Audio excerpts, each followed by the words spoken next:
देखिए, यदि कोई ऐसा एक सिद्धांत है ना जिस पर जो लोगों के समूह को, ग्रुप ऑफ द पीपल को, या किसी सोसाइटी को, किसी देश को, या किसी धर्म विशेष को प्रभावित कर सकता है, और उसकी परिभाषा जो है, जब उसको डिफ़ाइन जो है हम व्यक्तिगत हितों के हिसाब से करने लगते हैं, या उसको हम अपने व्यक्तिगत हितों की पूर्ति के लिए हम इस्तेमाल करने लगते हैं, तो उसका संदेश जो है एक एक गलत तरीके से उसका संदेश जाता है। गलत तरीके से संदेश कैसे जाता है, मैं आपको दो ऐसे सिद्धांत हैं जिनके बारे में मैं आपको बताना चाहता हूँ आज। एक सिद्धांत है राम राज्य का सिद्धांत।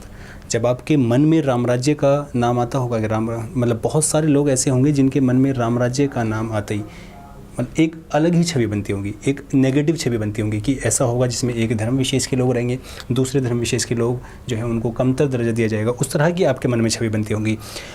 और एक रियासत मदीना का जब हम नाम आता है तो लोगों के मन में वही छवि दोबारा बनती है, एक नेगेटिव छवि उसके प्रति कि वो ऐसा होगा जहाँ पर लोगों के हाथ काट दिए जाएंगे, नाड़ काट दी जाएगी। इस तरह की जो छवि बनती है, छवि ये इस तरह की क्यों बनी है? वो छवि इस तरह की इसीलिए बनी है क्योंकि हम उन सिद्धांतों का व्यक्तिगत हिसाब से या व्यक्तिगत हितों की पूर्ति के लिए हम उनको परिभाषित कर रहे हैं। जैसे लेकिन आखिर असली जो राम राज्य है, जैसे हम यहाँ पर राम राज्य को पढ़ते हैं, तो असली राम राज्य जो है वो क्या है? वो असली राम राज्य है वो बताते हैं तो कवि तुलसीदास, जिन्होंने रामचरितमानस में जो राम के जो चरित्र है उसको जो है लिखा या उसके बारे में जो है चर्चा की, वो क्या कहते हैं? वो कहते हैं कि असली राम राज्य वो है, वो कुछ लोग उसके साथ कहते हैं कि अल्प मृत्यु नहीं कवनी पीड़ा, सब सुंदर सब विरुज शरीरा, नहीं दरिद्र कोई दुख न दीना, नहीं कोई अबुध न लक्षण हीना। अब इसका मतलब क्या है?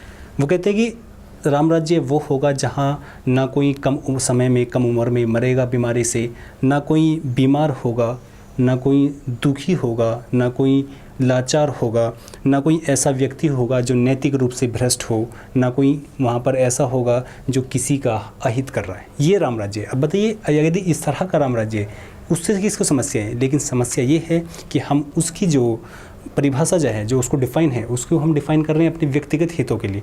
ऐसे ही वो एक जगह कहते हैं कि जैहिक दैविक भौतिक तापा, राम राज्य काहू ही नहीं व्यापा, कि जो राम राज्य है उसमें ना जैविक दुख होगा, ना भौतिक दुख होगा, ना दैहिक दुख होगा।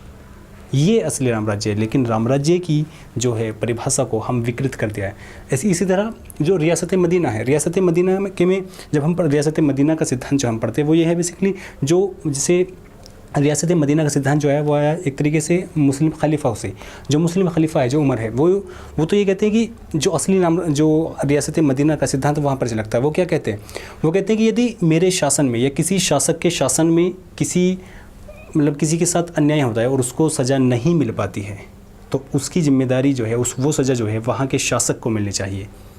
वो तो आगे यहाँ तक एक वर्णन करते हैं कि यदि मेरे शासन में, मेरे साम्राज्य में किसी बकरी की टांग सिर्फ इस वजह से टूट जाती है कि मैंने रोड की समुचित व्यवस्था नहीं की, तो उस बकरी की टांग टूटने की जो रिस्पॉन्सिबिलिटी है वो भी मुझ पर आनी चाहिए। ये असली रियासत मदीना है। लेकिन उसका भी इस्तेमाल राजनीतिक रूप से हो रहा है और इसका भी इस्तेमाल जो है राजनीतिक रूप से हो रहा है। इसलिए हमें जानना आवश्यक है कि आखिर जो इनका जो सिद्धांत है, जो असली सिद्धांत है वो क्या है। जैसे रामचरितमानस है, उसका शब्द है रामचरितमानस, जो तुलसीदास ने लिखा कि राम के चरित्र को धारण करो।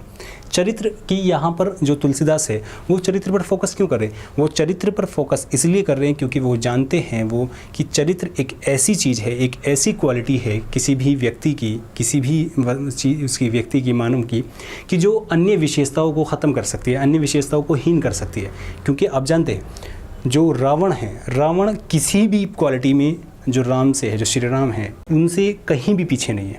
उनसे ज़्यादा वो प्रकांड विद्वान है, उनसे ज़्यादा पढ़ा लिखा है, उनसे ज़्यादा एक तरीके से मालदार है, सोने की लंका जिसके पास है, उनसे ज़्यादा रिसोर्सेस है श्री राम से ज़्यादा, श्री राम से ज़्यादा बड़ी सेना है, श्री राम से ज़्यादा शक्तिशाली है, श्री राम से बड़ा शिव का भक्त है।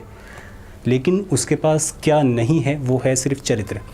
उस चरित्र के ही दम पर जो श्री राम है, श्री राम ने उस चरित्र के ही दम पर जो है रावण का सत्यानाश किया। इसलिए अपने चरित्र को, अपना जो तुम्हारा जो नेचर है, जो चरित्र है, उसको मजबूत करो और उस मजबूत करके और आसपास की चीज़ों को देखो। और कुछ जो सिद्धांत ऐसे हैं जो आपको लगता है कि आसपास के सिद्धांत, उनका आसपास के लोग उन सिद्धांतों का व्यक्तिगत हितों के लिए इस्तेमाल कर रहे हैं, तो उसको परखने की कोशिश करो और अपने चरित्र को, अपने जो पर्सनैलिटी है, उसको एक अच्छी दिशा की ओर उन्मुख करो।